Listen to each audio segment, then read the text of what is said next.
Hello friends, मैं आयुष और आज से हम नया सेक्शन स्टार्ट कर रहे हैं। उसका नाम है केमिस्ट्री या फिर आप कह सकते हो रसायन विज्ञान।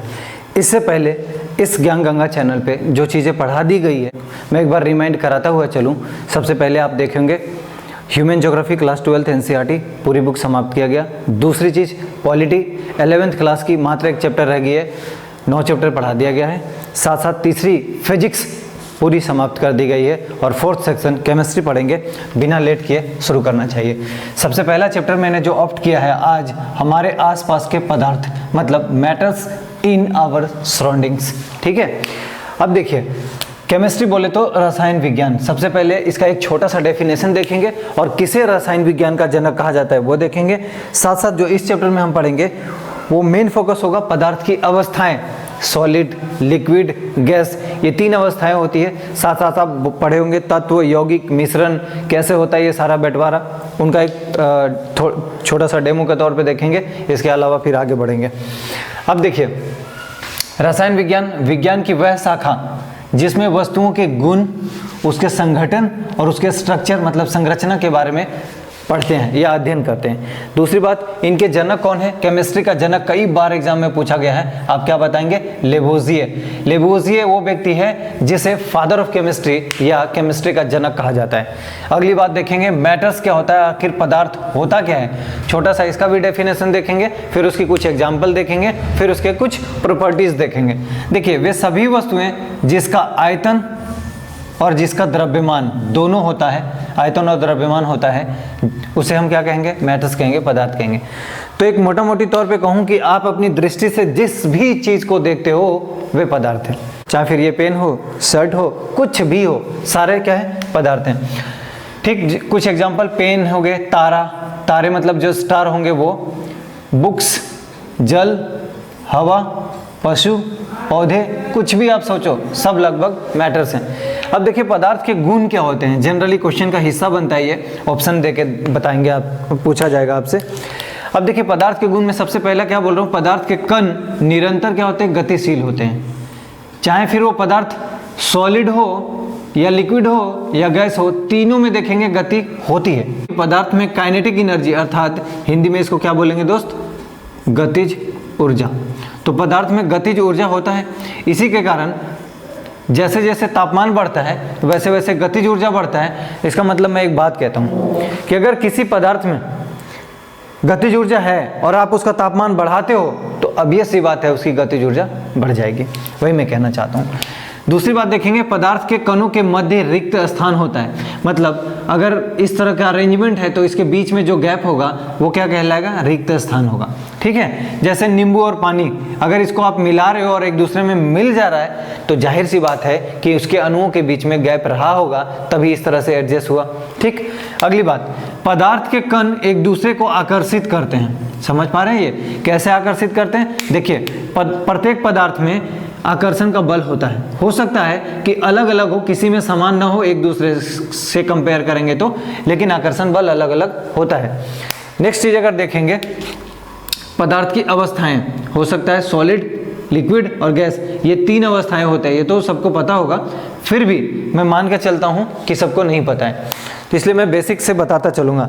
एक बात आप समझिए, सॉलिड, लिक्विड, गैस, इन 3 अवस्थाओं का मैं जिक्र करूंगा। पहले एक डायग्राम आप समझिए।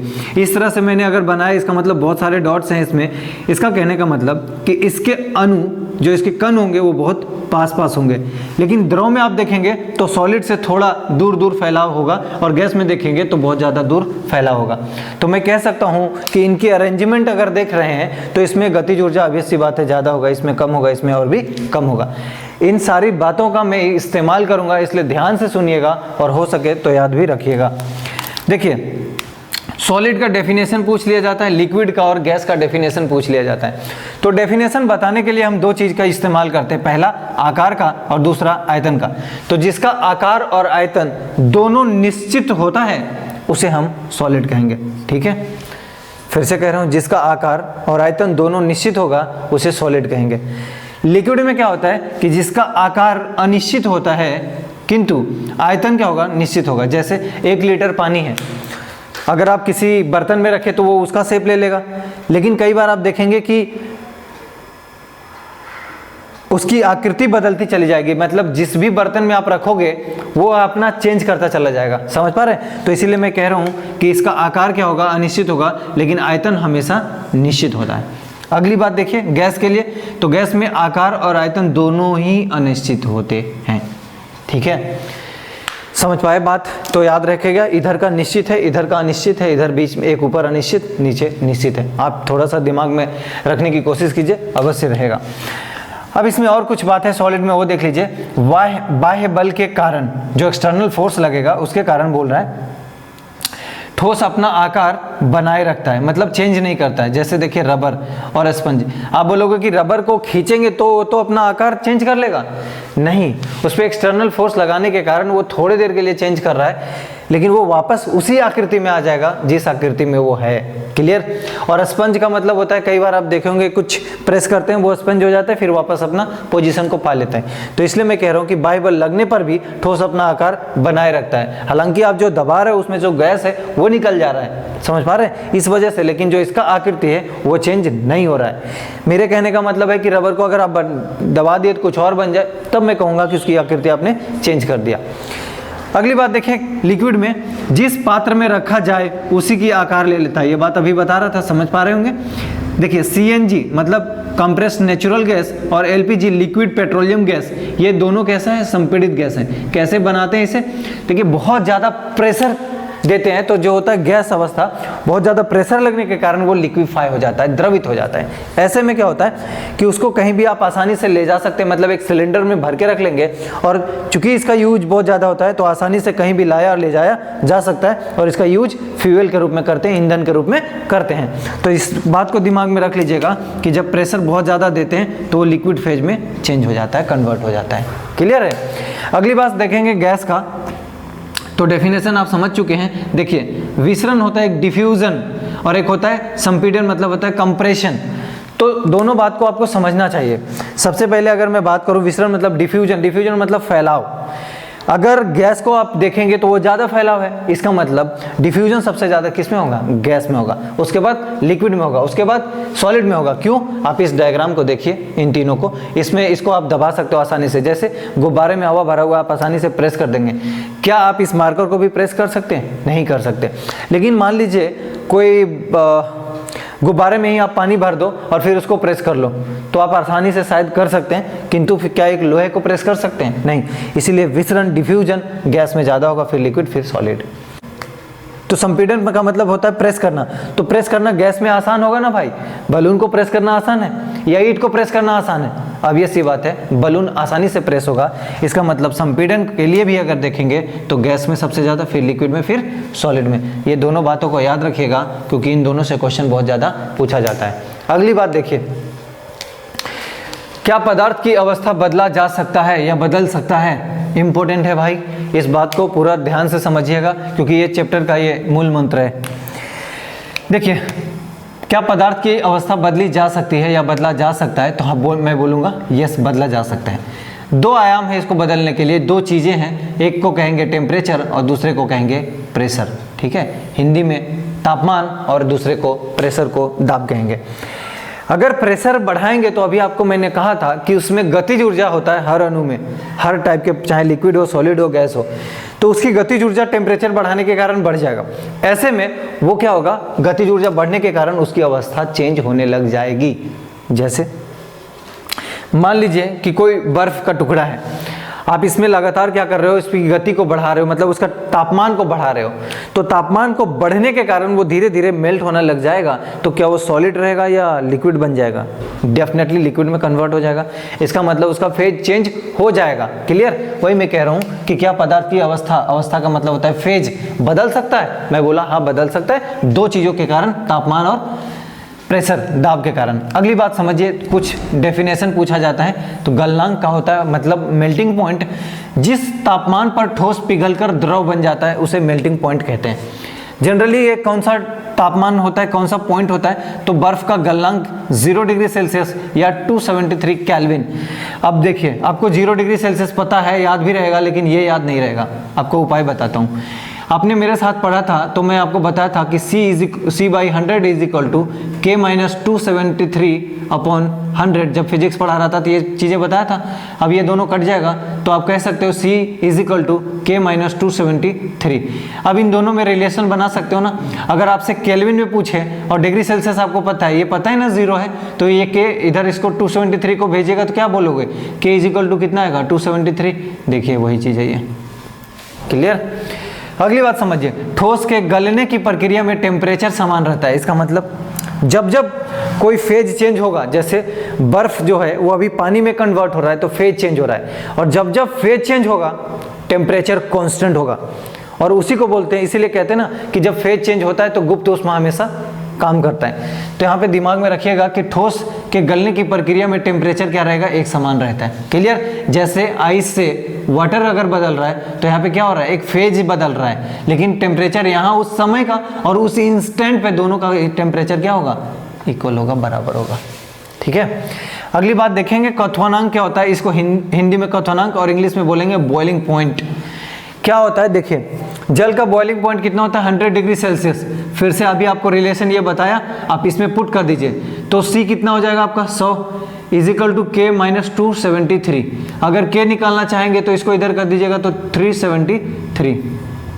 यही बात बोल रहा हूँ ना भाई, तो आप इस तरह से दिमाग में रखेंगे, हमेशा हर चीज़ को याद नहीं करना है, ठीक है। अब देखिए तापमान बदलकर पदार्थ की अवस्था को भी बदला जा सकता है। अभी मैं आपको बता ही रहा था कि कभी भी किसी पदार्थ की अवस्था बदलना है तो टेम्परेचर और प्रेशर दो बड़े भूमिका निभाता है।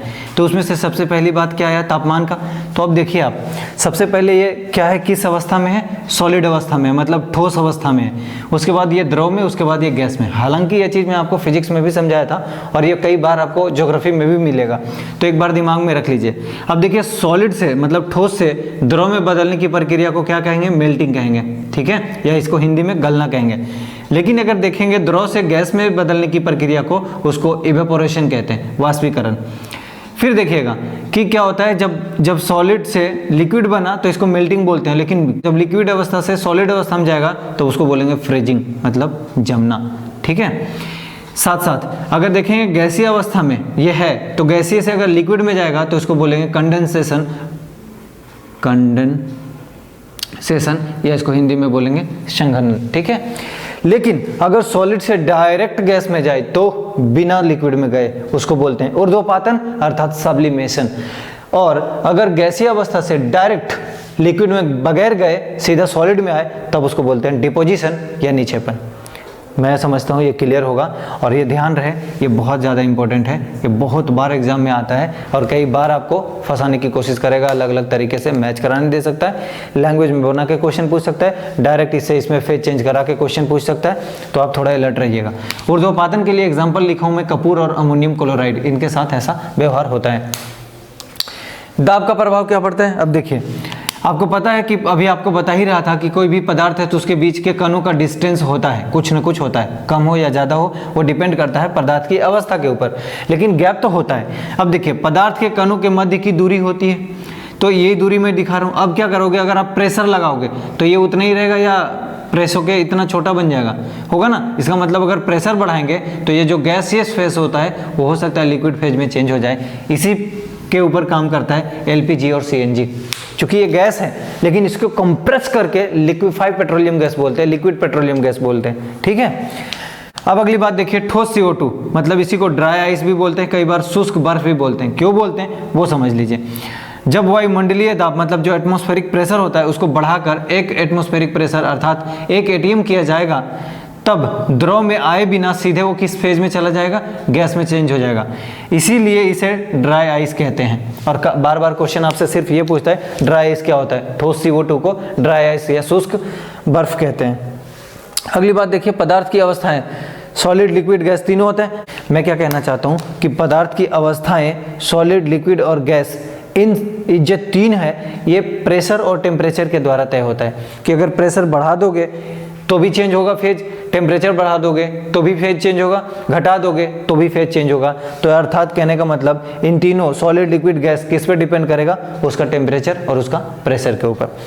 दूसरी बात देखिए, इवेपोरेशन वाष्पीकरण क्या होता है। आपको पता होगा क्वथनांक इसको बॉइलिंग पॉइंट कहते हैं। क्वथनांक से कम तापमान पर यदि द्रव वाष्प में परिवर्तन होने लग जाए तब क्या बोलेंगे उस समय कि उसका वाष्पीकरण हो रहा है, इवापोरेशन हो रहा है।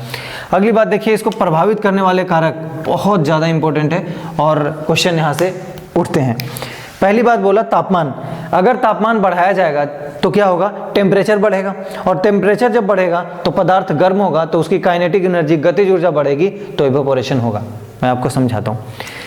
सिंपल, आप कपड़े सुखाते हैं, कैसे सुखाते हैं? अगर आप टेम्परेचर बढ़ा देंगे तो क्या होगा, वो जल्दी से सूख जाता है। इसका मतलब सीधा सीधा तापमान बढ़ने से इवेपोरेशन हो गया, कपड़े से पानी निकल जाना, इसका मतलब कपड़े से क्या हो गया, पानी निकल गया, इवेपोरेशन हो गया, वाष्पीकरण हो गया। तो सीधा सीधा तापमान बढ़ने से इवेपोरेशन बढ़ेगा। दूसरी बात देखेंगे, आर्द्रता, ह्यूमिडिटी। अगर ह्यूमिडिटी की बात करूं तो देखिएगा क्या होता है, वायुमंडल में अगर बहुत ज़्यादा जलवाष्प का कण है, उसी को तो आर्द्रता कहते हैं, वायु में उपस्थित जलवाष्प की मात्रा। जब जब आर्द्रता कम रहेगी इवेपोरेशन कम रहेगा, क्योंकि आर्द्रता होने का मतलब वायु में नमी है, और अगर नमी है तो इवेपोरेशन ज़्यादा नहीं हो सकता। ठीक है। अगली बात, सतह क्षेत्र। सतह क्षेत्र का मतलब होता है, मान लीजिए आप कपड़ा को इतना फैला के सुखा रहे हो, ठीक, और कोई जन उसको पूरा मोड़ दिया, इस तरह से मोड़ के सुखा रहा है, तो कौन जल्दी सूखेगा? सतह क्षेत्र बढ़ जाएगा तो इवेपोरेशन बढ़ जाएगा। सतह क्षेत्र अगर कम जाएगा, जो सरफेस एरिया होगा अगर कम जाएगा तो इवेपोरेशन भी कम जाएगा। सेम चीज़ अगर वायु के साथ देखेंगे, वायु की गति के साथ, तो अगर वायु की गति तेज है तो आपका कपड़ा जल्दी सूखेगा, और अगर वायु की गति स्लो है तो आपकी कपड़ा देर से सूखेगा। क्लियर है? तो आप अपने कपड़े के साथ इसको कंपेयर करके रख लीजिए, बिल्कुल आसान हो जाएगा दिमाग में रखना। ठीक। अंतिम देखिएगा, वाष्पीकरण के कारण शीतलता क्यों होती है? जब बोलते हैं ना लोग कि अगर वाष्पीकरण हो रहा है तो वहाँ पे ठंडक होता है, ऐसा क्यों होता है वो मैं आपको बताता हूँ। देखिए, निरंतर वाष्पीकरण अगर हो रहा होता है तो वहाँ पे क्या बोलते हैं कि ऊर्जा कम होता है, और ऐसे में द्रव के कण ऊर्जा को बनाए रखने के लिए आसपास की ऊर्जा को अवशोषित करते हैं, और जब जब आप ऊर्जा को अवशोषण करेंगे तो आपको ठंडक महसूस होगा। जैसे आप देखते होंगे स्पिरिट यूज करते होंगे, या जो थीनर लगाते हैं महिलाएं, नेल पॉलिश अगर करते हैं तो उसको रिमूव करने के लिए आप लगाते हैं थीनर। वो थीनर अचानक आपका हाथ को ठंडक महसूस करवाता है। ऐसा क्या होता है? क्योंकि जो लगा रहे हैं उसके बाद लगातार वहाँ से इवेपोरेशन होता है, और इवेपोरेशन होगा तो आपको ठंडक महसूस होता होगा। अब आप समझिए, तो ये दोनों एसीटोन इसी प्रिंसिपल पे स्पिरिट काम करता है। स्पेस नहीं होने के कारण मैं बीच में ये लिया था, मैं इस जगह से सीधा यहाँ पे आना चाहूँगा। गर्मियों में सूती वस्त्र क्यों यूज करते हैं? आपको पहली बात पता होना चाहिए, सूती वस्त्र यूज करने का सबसे बड़ी बेनिफिट क्या होता है गर्मियों में? सूती वस्त्र जल को अवशोषित कर लेता है, बढ़िया बात है। और अगर जल अवशोषित हो गया तो ऑब्वियस सी बात है, वहाँ से क्या होगा, जब टेम्परेचर उससे बढ़ेगा तो जल वाष्पीकृत होगा, और कभी भी किसी भी सतह से अगर जल वाष्पीकृत होता है तो उस जगह पे ठंडक महसूस होती है। अभी आपको समझाया, अब समझिए, जब जल अवशोषित होगा ज़्यादा तो जल वाष्पीकृत हो जाएगा, और जब वाष्पीकृत हो जाएगा तब आपको ठंडा महसूस होगा, इसीलिए आप स्माइल करोगे। तो इस तरह से केमिस्ट्री का ये पहला चैप्टर था। सेकंड चैप्टर हम देखेंगे क्या, वो मैं थोड़ा सा आपको बता दूं। आप देखे होंगे, सुने होंगे कई बार कि जो भी पदार्थ होता है इसी से संबंधित है, चलिए इसी वजह से बता रहा हूँ। तो पदार्थ की अभी अवस्था पढ़े थे 3, लेकिन अगर इसको बांट दिया जाए तो आप पढ़े होंगे एक तत्व, दूसरा होगा यौगिक, और तीसरा होगा मिश्रण। फिर इसी तत्व में आप पढ़ते होंगे एक धातु, दूसरा अधातु, और यौगिक तो है ही, और मिश्रण भी 2 टाइप से मिलेगा, होमोजीनियस और हेट्रोजीनियस। इसका मतलब समांगी और विषमांगी, इस तरह से ये बटा हुआ है। तो अगले लेक्चर में हम ये देखेंगे कि किसको आप तत्व कहेंगे, किसको यौगिक कहेंगे, किसको मिश्रण कहेंगे, इन सब में बेसिक डिफरेंस क्या होता है और इस सब में क्वेश्चन किस तरह से आते हैं, मैं पूरी बात बताऊंगा। फिर भी केमिस्ट्री एक नया सेक्शन स्टार्ट किया हूँ, अगर कोई कहीं पे डाउट हो रहा हो या बताने का कुछ तरीका चेंज करवाना चाहते हो जो लोगों को बेनिफिशियल हो सके, आपको अगर ऐसा लगता है तो आप फीडबैक दे सकते हैं। आपका सजेशन का इंतज़ार ज़रूर करूँगा मैं। धन्यवाद।